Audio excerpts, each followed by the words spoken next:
This thing all things devours. Birds, beasts, trees, flowers.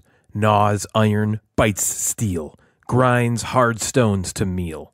Slays kings, ruins towns, and beats mountains down. This one thing to rule them all, one thing to find them, one thing to bring them all, and in the darkness bind them. I'd like to discuss the relationship time has with us as gamers in this episode's Gamecasters Adjacent. Natalie, Jeff, and Ryan are the Gamecasters, and they do a board game show, inboxes, and nooks and games, and top 5 lists, and sometimes there's fart jokes. Time. Human beings' most valuable resource. Like money, there's only so much of it to go around and loads of things vying for it. The main 3 things I'd like to cover in this episode are, number 1, how time impacts our joy of the hobby. Number 2, how time impacts what games we choose to keep. And number 3, how time impacts getting games you want played. So to start it off, one of the main variables involved in every gaming decision is, how long will that take? We all have busy lives. Lots of us have families, full-time jobs, outside obligations, extracurricular activities for our kids. The hardest thing is to manage the time to wedge in the things we love. For most of you listening to this, that thing we love is likely porn. But the second thing is probably gaming. We all have games we love that we want to be playing constantly. I know a few people out there who love Twilight Imperium, for instance. Favorite game of all time. The elephant-sized invisible barrier in the room, though, is time. For me, it's Maria. That game can take upwards of 6 hours. And there's just almost no room for that in my life, let alone 2 other people's lives. Have you ever heard the phrase, youth is wasted on the young? Man, does that ring true when I think about a hobby that I love that requires nothing but time to enjoy. Why wasn't this hobby style of board gaming a thing when I was a kid? I would have spent countless hours every single day playing board games, but alas, I found board gaming in my adult life.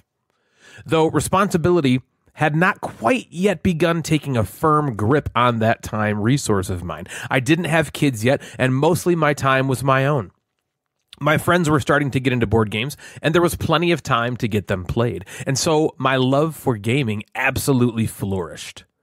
I had enough time to devote to the hobby, and like most hobbies, if you have the time, you will be rewarded with payoff and satisfaction. Time has a direct relationship with finding joy in this hobby, as time is really all you need to enjoy it. You do need money, of course, but if you have friends that have games, you don't need money, and so you just need the time. Have you ever heard the adage that there are 3 things: time, money, energy, and you will never have all 3 at the same time? Have you heard that before? When you're young, you have time and energy, but no money. When you're an adult, you have money and energy, but no time. And when you're old, you have time and money, but no energy. Right now, I'm in the adult phase where I have money and energy, but no time. So for me, the joy that I find in gaming is directly impacted by this. I have time, after all other time taxes have been paid, to play games maybe once a week. The options of what to play severely limited by this. The amount of fun I'm allowed to have is now hinged upon this one game we can pick. So we better pick well.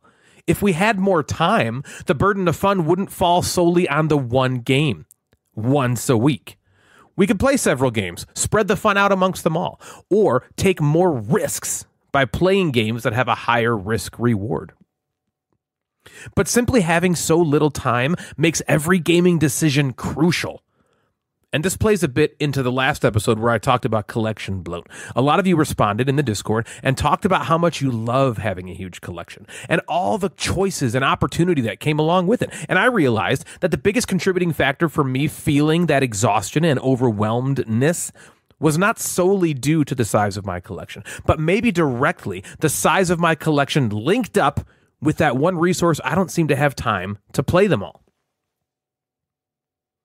For me, knowing I have one opportunity to play something, coupled with hundreds upon hundreds of options to choose from, tanked my desire and joy and racked my indecision and impossibility. Having only a few games that I love means that I'm certain that my little bit of time spent playing a game is going to be worth it and joyful. So how does time impact what games we choose to keep? Now, this is a direct relation to the prior point, but my threshold for games to be great is much higher than someone else like the Egg Manager or Shilly is. Simply put, I have such little time to play, so I want to make the absolute most out of that little time. It's like anything in life. You want to make the most out of the time you have. I don't want to waste any of it by playing games I kind of like, or a game that I need to play over and over and over before I finally understand and see the light.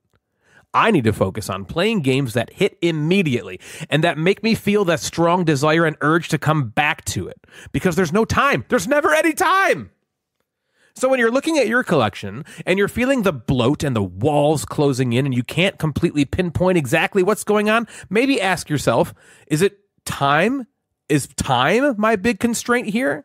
Is that the root of my issue? Or maybe it's current desire, which can also impact the amount of time you want to spend on that current thing. There's no denying that my desire personally has waned over the years. And so now I'm simply prioritizing my time differently, allotting less and less of it for gaming. The result, however, is still the same. I still want to play only the best games in that small time I choose to dedicate to it. My collection now needs to then reflect those games so I don't spend even more time that I don't have wanting to decide what to play. Having a collection of games I absolutely love means that I am mitigating that risk and optimizing that most valuable resource as wisely as I can. So how does time impact getting games that you want played? For some people, time is not a huge limiting factor for them personally by itself, but I talked briefly about Twilight Imperium and Maria, two games that can take all fucking day to play. Not only finding time for me to play these is the issue, but more so finding other people who also have the time to play is a huge hurdle to overcome that I briefly touched on earlier. As an adult with responsibilities, you typically have other adult friends who also have responsibilities of their own, with their own ideas of what they want to do and what games they want to play. And so finding the time for both of you that works out the same with any degree of regularity is making me exhausted just thinking about it. Youth is wasted on the young, damn it. I have plenty of friends, all with their own gaming collections. They all have games that are their favorites, and they all have their own agendas of what they want to play. We're all the main characters. So taking the time of your friends to play a game you love that takes 8 hours is going to be very difficult for a number of factors. It's not unusual for someone's favorite game of all time to go unplayed for a year or more. That's just the norm in this hobby. We're lucky in that sense, that there's so many other games to play nowadays that there is truly something for everyone, regardless of the level of time commitment you have for the hobby. So spend your money, time, and energy in the board gaming space. There's something for everyone, no matter which two you currently have at any one given time. Thanks for listening, you guys. And if you have any other thoughts about how time impacts gaming, I'd love it if you would consider joining our Discord and heading to the Adjacent discussion channel to tell me your own thoughts about this topic. It's interesting for me to get these thoughts out to you, to maybe inspire some sort of thought of your own that you could then share with me, and then we can have a discussion about it. Find us on Instagram, follow the link tree in our bio to get access to the Discord server. Or if you don't want to deal with all that, you can simply email me at thegamecasterspodcast@gmail.com, and I'll send you an invite that way. Otherwise, have a great rest of your day, and until next time, I'm Ryan, and you have been listening to The Gamecasters. See you later.